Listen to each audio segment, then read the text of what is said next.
¿Cómo le va? Buenas tardes. Aquí estamos una vez más en Pronóstico Reservado, como todos los sábados en la tarde de América 24, para analizar lo más importante de la política en el orden nacional y haciendo, por supuesto, hincapié en la provincia de Buenos Aires.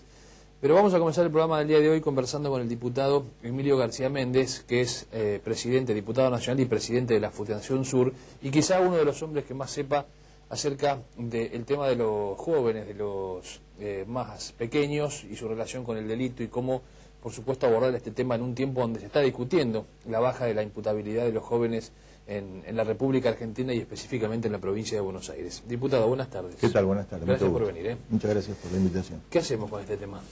Bueno, con este tema, en la Comisión de Legislación Penal, yo integro las dos comisiones a las cuales tiene giro este proyecto, que ya tiene 12 años, ¿sí? Nosotros tenemos 12 años trabajando este proyecto. Integro las dos comisiones, la de Legislación Penal y la de Familia. En la Comisión de Legislación Penal, nosotros tenemos un consenso que si lo cuantificamos es del 90%. El otro día tuvimos la visita del profesor Zaffaroni, del juez de la Corte, y fue muy útil porque el profesor Zaffaroni presentó un proyecto que no tiene el estatus, sino que es el estatus de un documento en la comisión, que coincide en un 90% con todos los... Coincide con, bueno, él públicamente ha dicho que se inspiró en el proyecto de mi autoría, y hay un punto en el que difiere, que es el tema de las penas, que en realidad es el 10% que nos falta discutir en la comisión. Las penas que plantea el documento Zaffaroni son más altas que las mías, y son, a mi juicio, inútilmente complicadas la determinación de las penas.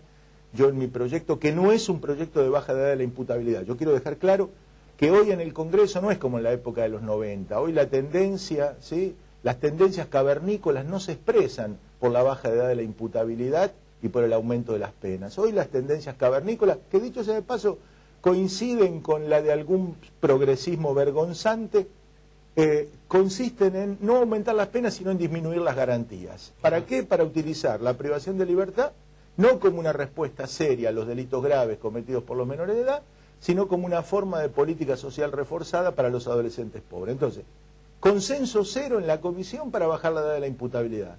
90% de consenso con, yo diría, 10 días más tenemos que tener agotado ese 10% para determinar el tema de las penas. Yo en mi proyecto planteo 3 y 5 años, 3 años para los delitos graves cometidos por la franja de 14 y 15, 5 años para los delitos graves cometidos por la franja de 16 y 17, con mucho énfasis en dar respuesta al 80 o el 85% de los delitos que cometen los menores de edad, que no son de ese tipo, que no son delitos gravísimos, pero que son delitos a los que hay que dar una respuesta. ¿Por qué hay que dar una respuesta? Porque cuando el Estado no da respuestas serias, la sociedad da respuestas brutales. Así que yo creo que en 10 días nosotros deberíamos estar en condiciones de enviar el proyecto al recinto. ¿Qué es lo que está faltando, además de ese 10% de consenso que depende de nosotros? Está faltando una voluntad explícita, clara, una manifestación clara del Poder Ejecutivo. Ahora, usted cuando dice ese progresismo vergonzante, ¿allí incluye al gobierno? Porque no, en este caso no. Yo lo que digo es esto, el expresidente Kirchner y la actual titular del Ejecutivo, Cristina Kirchner, como que en los últimos meses o en las últimas semanas han planteado la necesidad de discutir este tema en el Congreso. Y algunos diputados, como en el caso de Solá, que había formado parte del bloque del Frente para la Victoria y que después se fue, dijo, bueno, en realidad las leyes están para discutirse, lo que hay que hacer es discutirlas, y el oficialismo tiene mayoría y tiene que tomar la determinación de ponerse a discutirlas. Efectivamente.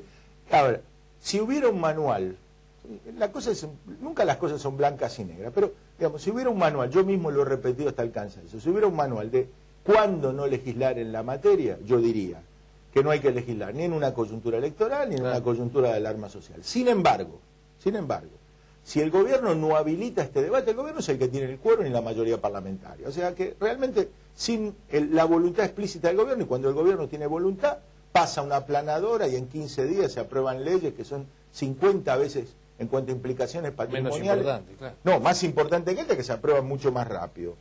Entonces, aquí lo que está faltando, como le decía, es una voluntad explícita del gobierno en empujar este proyecto de ley. Ahora, este no es el mejor momento. Ahora, si en la Argentina nosotros hubiéramos esperado el momento ideal para hacer alguna reforma, todavía seríamos colonia española. Así que yo creo que el desafío hoy es hacer la mejor ley en el peor momento. ¿Por qué?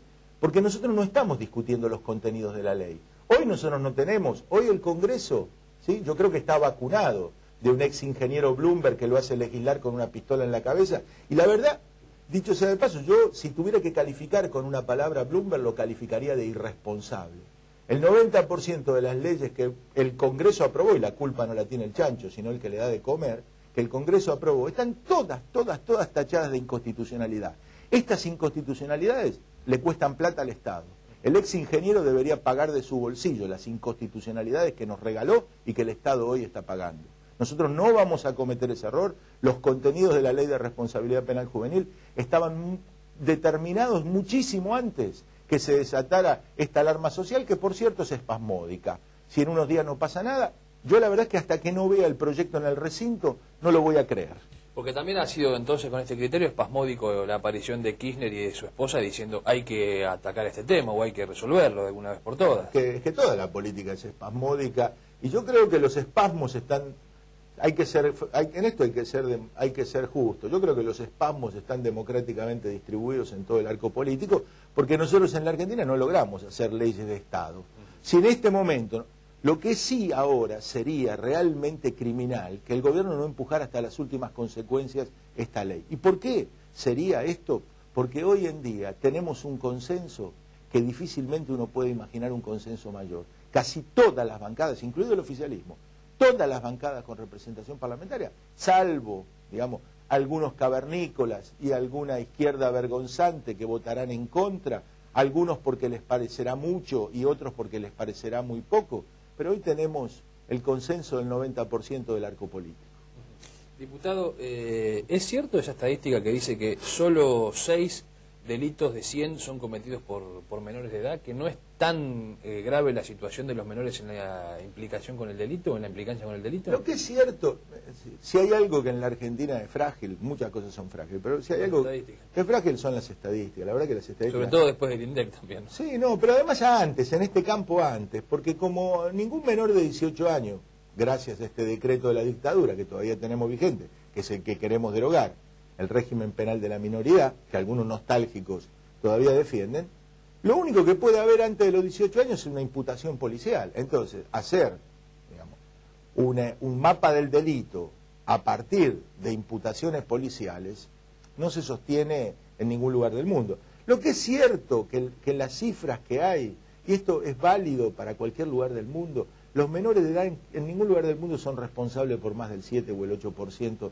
de los delitos que se cometen en una sociedad. Y yo creo, y bueno, uno después va desarrollando algún sentido de la intuición. Yo, por ejemplo, me vine quejando durante muchos años de que en la Argentina la más elemental de las cifras no estaba. ¿Cuál era? El número de los menores de edad privados de libertad. Y yo decía, a ojo de buen cubero en la Argentina, a ojo de buen cubero, digamos, haciendo los cálculos que tenemos en la Fundación, sumando provincias, porque como este es un país federal, nadie pone junto los pedazos. Yo decía, en la Argentina debe haber 1.700 menores de edad privados de libertad. Este año, no hace mucho, el gobierno, junto con la Universidad 3 de Febrero, elaboró un informe que justamente para dar respuesta a esto. Claro, yo siempre me quedaré con la duda si lo hizo, ahora le voy a decir por qué, si tomó mi intuición o si mi intuición era muy precisa. Yo decía 1.700, esa investigación arrojó que en la Argentina había 1.701 menores de edad privados de libertad. O sea, o yo no estaba errado o tomaron mi número y lo metieron ahí adentro. Nunca se sabrá cómo es la cosa, porque yo he pedido algunas informaciones, por ejemplo, la distribución por provincia de los menores de 16 años, ¿sí?, privados de libertad, que son todos privados de libertad ilegalmente, y nadie me la ha podido dar. Muchas gracias por haber venido, diputado. Bueno, muchas gracias por su preocupación por este tema en una forma tan seria y responsable. Gracias. Hacemos una pausa, ya estamos.